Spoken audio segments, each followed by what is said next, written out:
it's fucking Gammon time. We've done all sorts of Gammons like Granny Waterbottom. Yes, and we've had Evil Hester McVeigh. It's none of the above. This is going to be a difficult one. So, but when I saw it, I had to do this because I may not get the impression right, but the let's just say the article is so unhinged. Yes, our Carol Malone has opinions. Yes, Keir Starmer's crickets following the Chagos strike raises serious alarm bells by Carol Malone. Now, I don't know how I'm going to do this impression. It will probably die on its arse, but the article is so unhinged and hilarious. I just could not resist.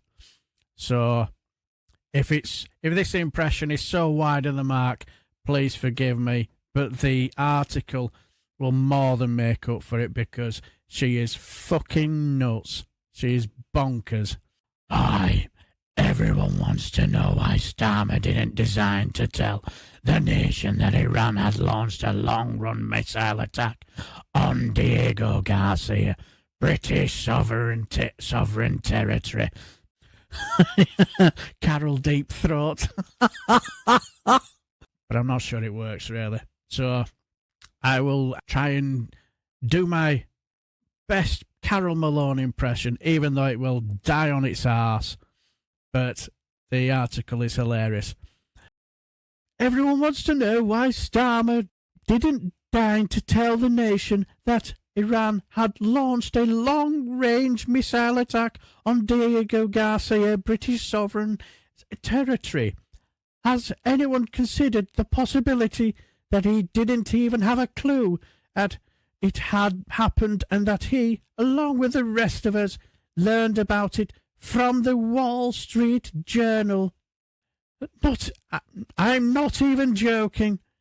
Thanks to the pathetic Labour government, Britain is nowhere near the top of its military game. Actually, scrap that. We don't even have a military game anymore. So nothing to do with 14 years of Tory rule and gruel then, Carol? Absolutely not. On top of that, we have a Prime Minister who has alienated both the Israel and Israel. So why would they let him know what's going on?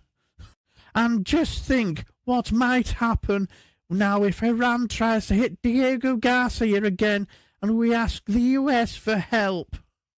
Well, the thing is, why would you want any help from America? With friendly fire, because like when America starts firing, everybody ducks, don't they?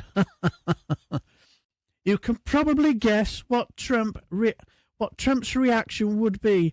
A 2-word sentence that ends with the word off.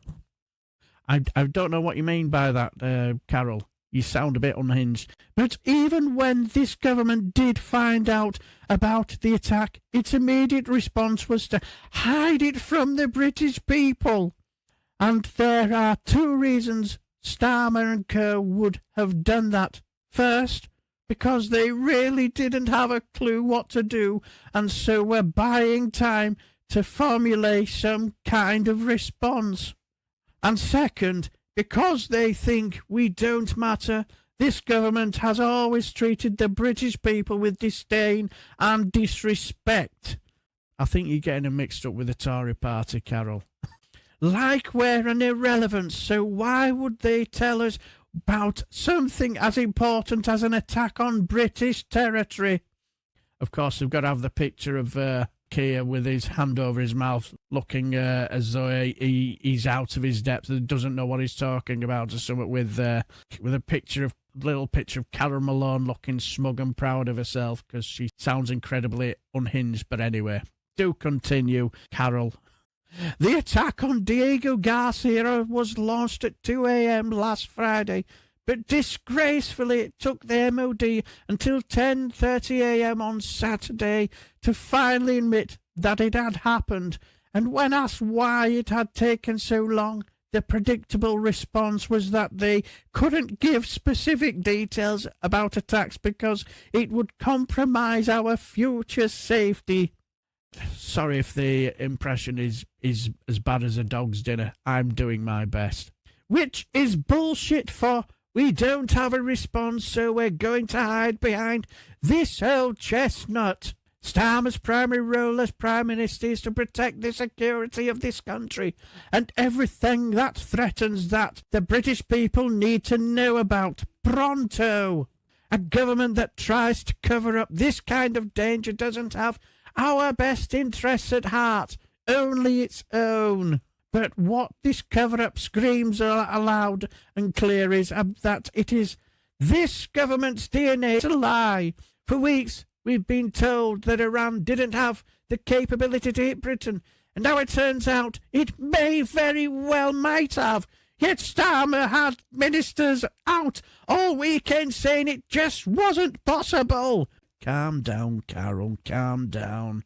No, we can't. It's Armageddon. It's Armageddon. Get under your tablecloths and whatever and hide. We're all going to die. Even today, he's been still parroting the line, a line he also told all of his ministers to trot out, that there is no assessment to substantiate that suggestion. Even today, he is... Oh, I'm so hysterical. I'm even rereading the same line. But who do you believe, Israel and Mossad, with its world-renowned intelligence network, who say Iran absolutely does have the missiles to hit us, or that deadbeat Starmer who doesn't know which way is up? Until recently, it was thought Iran's missiles had only a range of 1,240 miles. Now we discover it's up to 2,400, which puts both this Diego Garcia and London within its range. Run for the hills. Calm down, Carol, calm down.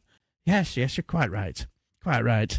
Luckily, one of the Diego-bound missiles fell short of its target and the other was intercepted by the Americans. But what the hell are we going to do if it decides to launch a direct hit on the UK? Because even though Starmer insists this country can protect itself, I don't believe him. For once, our once great military might is now in the toilet. We have one operational warship, which is now in Cyprus. And unlike Israel, we don't have an iron dome to fend off incoming missiles, so we're sitting ducks.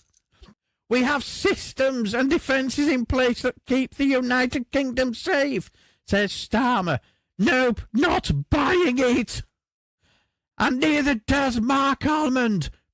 What, the former singer of Soft Cell? What's he got to do with defence? No, not him, you fucking idiot. Director of the Crisis Research Institute in Oxford. All right, sorry. He says the plain truth is there is next to nothing this country can do to prevent a multi-raid stage Iranian rocket from hitting us. We would depend on American missile systems stationed around Europe. But the problem with that is that Starmer has insulted, alienated and offended the one man who could authorize those systems to protect us. So think about it. Why wouldn't Iran hit us? Unlike the US and Israel, we can't hit back, and even if we could, wet wipes like Miliband and Cooper would talk Starmer out of it, just like they talked him out of letting Trump use our air bases. But make no mistake, Iran has us in its sights. Just last week, 2 Iranian spies were arrested trying to enter the Faceless nuclear submarine base in the River Clyde. Or on the River Clyde, should I say. Don't interrupt, DB. What does Starmer think they were doing there? Tickling trout? Whether Starmer admits it or not, the threat of Iran is real. It's terrifying, and it's upon us. Then this is no time for him and the cabinet of Muppets to be playing silly beggars. Yet even now, they're still telling us all not to worry because Iran is no real threat. And yet again, they're lying. In times of war, good leaders tell their people the truth. They don't treat them like vegetables by keeping them in the dark. Starmer has done this Iran thing wrong from the start, and all he had to do was, at the beginning, was give Trump the use of the 2 bases he asked for, but he didn't. Now the one man who could protect us is so angry with us he might not So now if a bomb goes... Calm down, you're on the big crescendo, Carol. So now if a bomb does come our way, we're up to the creek without a paddle, and that's thanks to Starmer! Fucking hell. Talk about unhinged, eh? Yes, that was Gammon time. I thank you.